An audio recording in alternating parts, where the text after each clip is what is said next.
The goods movement industry in Southern California is the engine of prosperity for the entire region.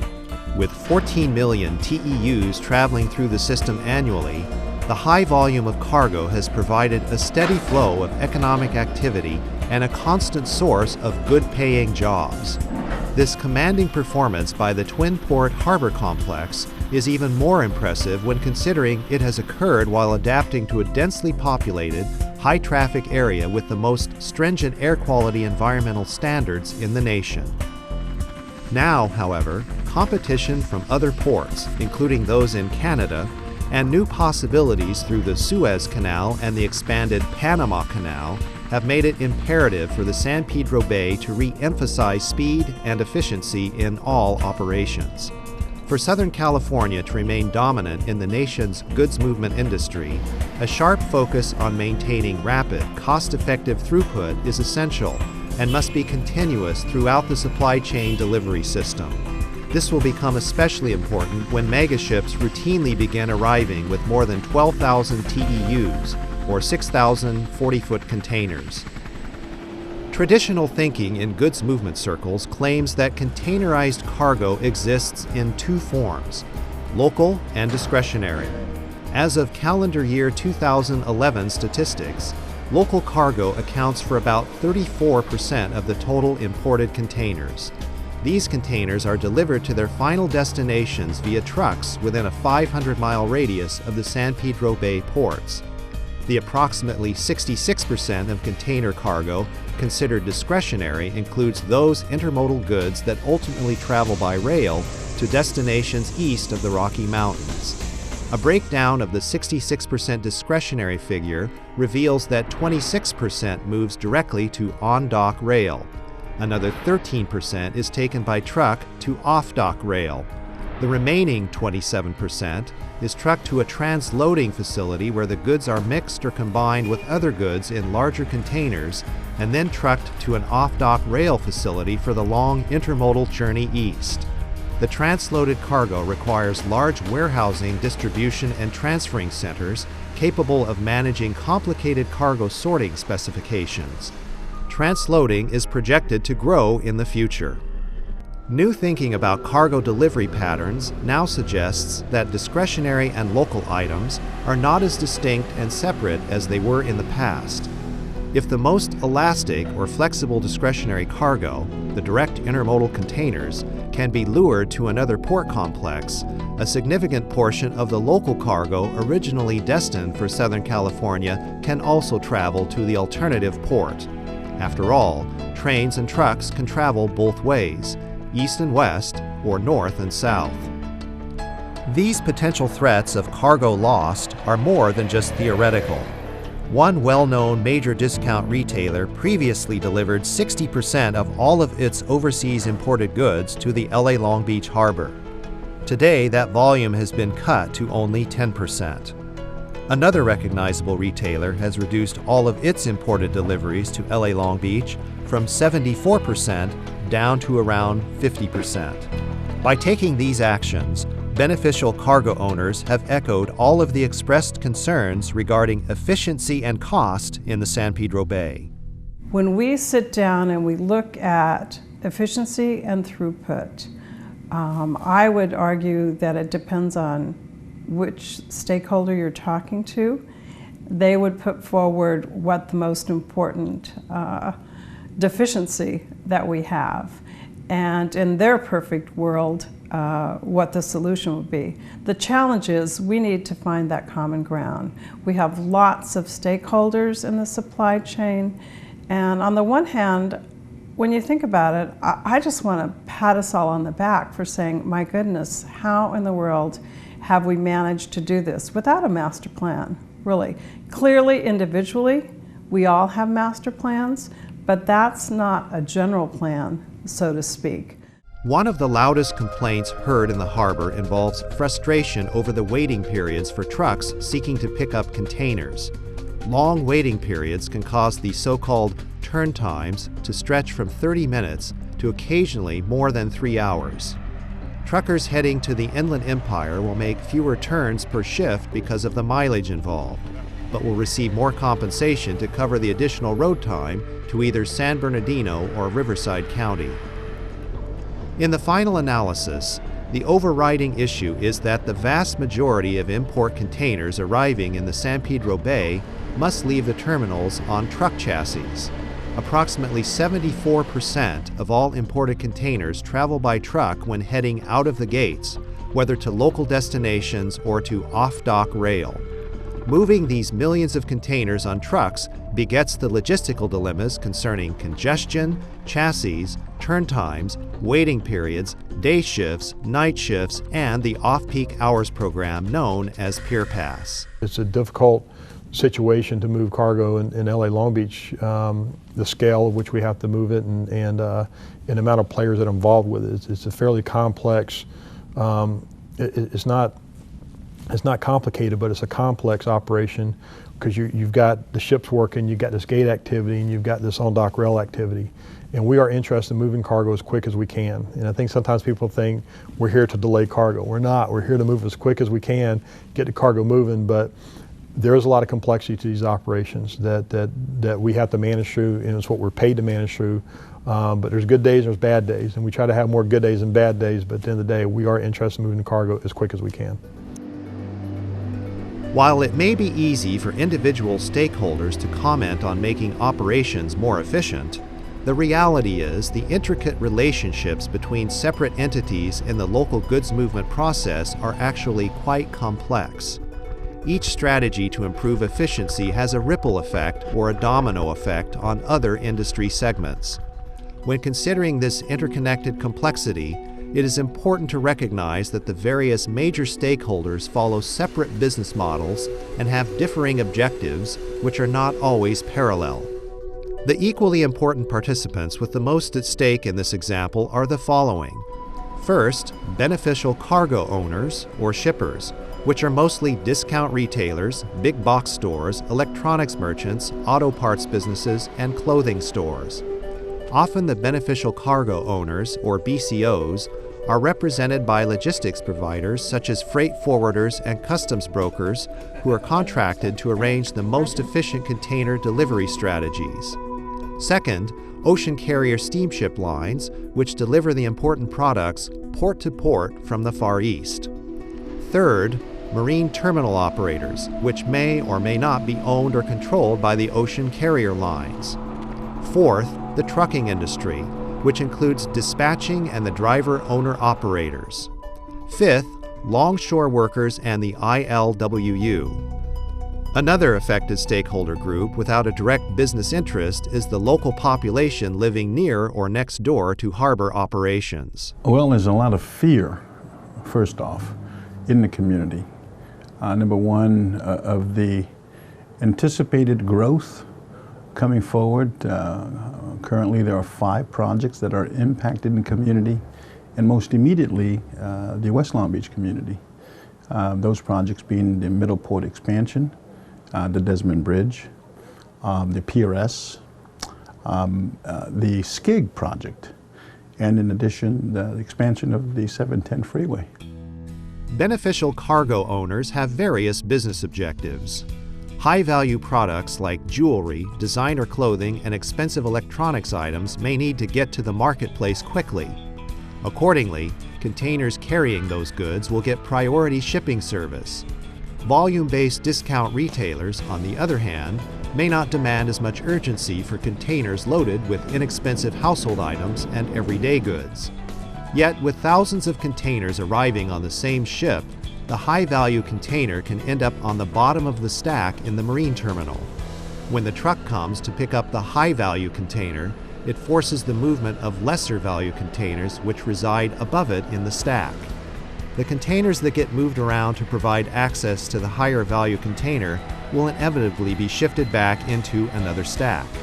When multiplying this process by thousands of containers and the random sorting that has to occur repeatedly, the magnitude of the problem becomes apparent. Ocean carrier lines concentrate on shipping high volumes of containers from the manufacturing hubs of East Asia to North America. The carrier lines are always seeking a competitive edge when providing pricing to beneficial cargo owners. A competitive edge can be the ownership of or a controlling interest in a marine terminal facility. At every step, the carrier line seeks to operate with the least amount of cost in order to lure customers.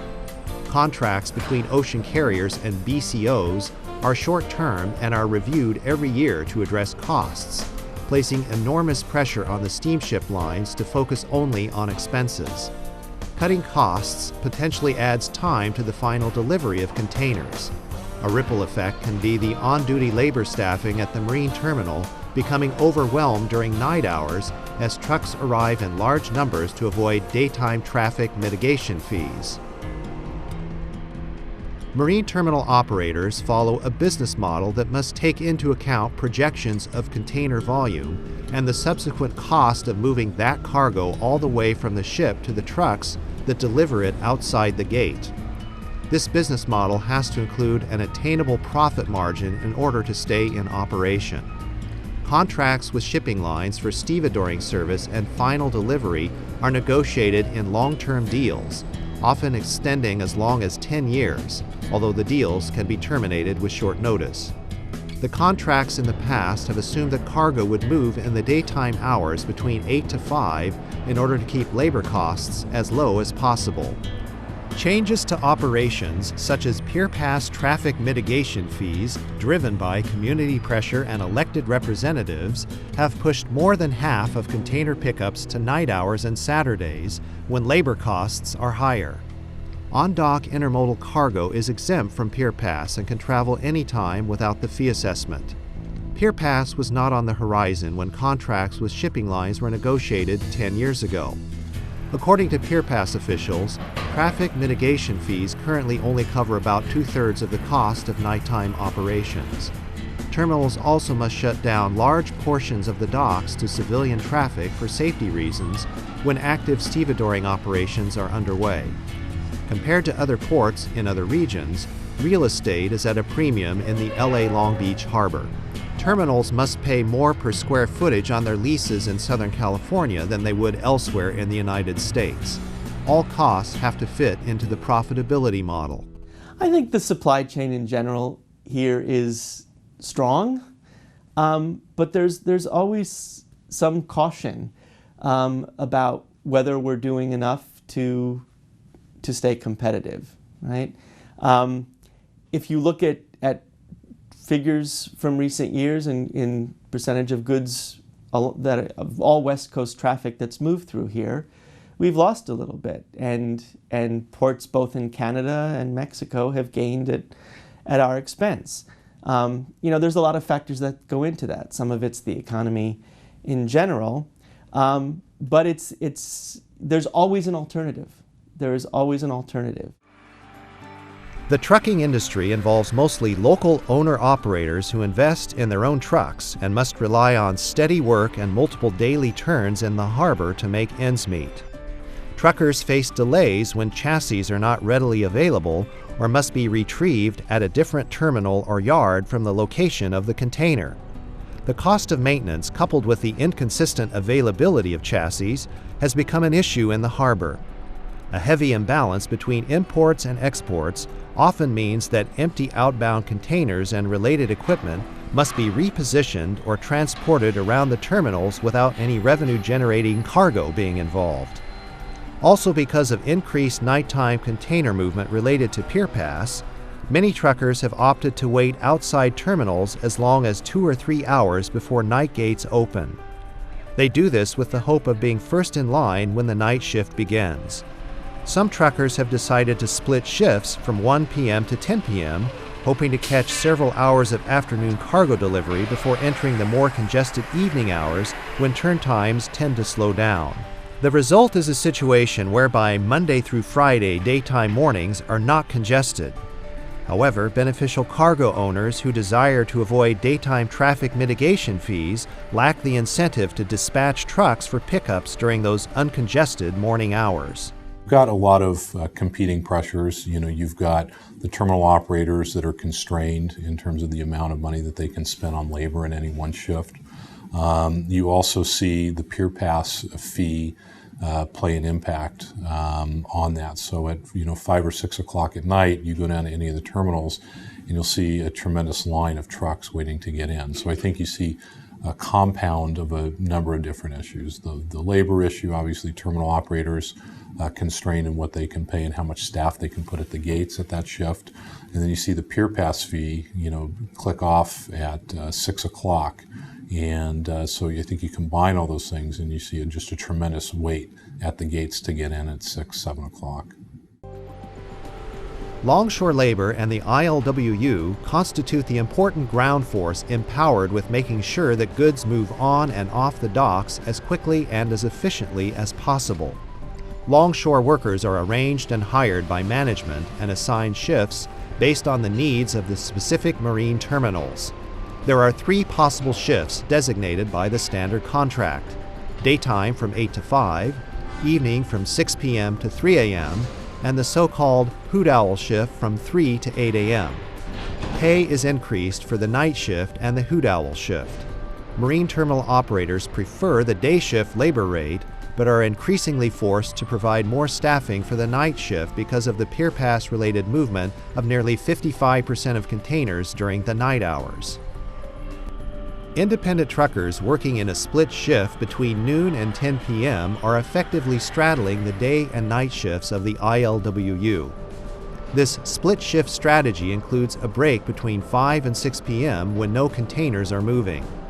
Suggestions have been made to the marine terminals to offer more flex time, as was done in the past. This flex time proposal would bridge the lunch hours and the evening breaks in order to facilitate operations non-stop from 8 a.m. to 3 a.m. The ripple effect in this case would be additional labor costs for the marine terminals. However, ILWU leaders insist that the gains in overall efficiency would more than offset any additional expenses. So everybody's looking at what can I do to save the bottom line. So if I can drive at night, it's cheaper for me to do it, I do it. So people are doing that, which means you start picking up increase in night work. But the problem is the manning doesn't increase with the night work either. They keep the same amount of manning. They don't increase it to offset the increase in truckers moving to nights. So you still have wait times. You still have the same inefficiencies you have on the day side. There's a lot less personnel working on the terminals themselves, so you always have a lot more inefficiency with worker personnel.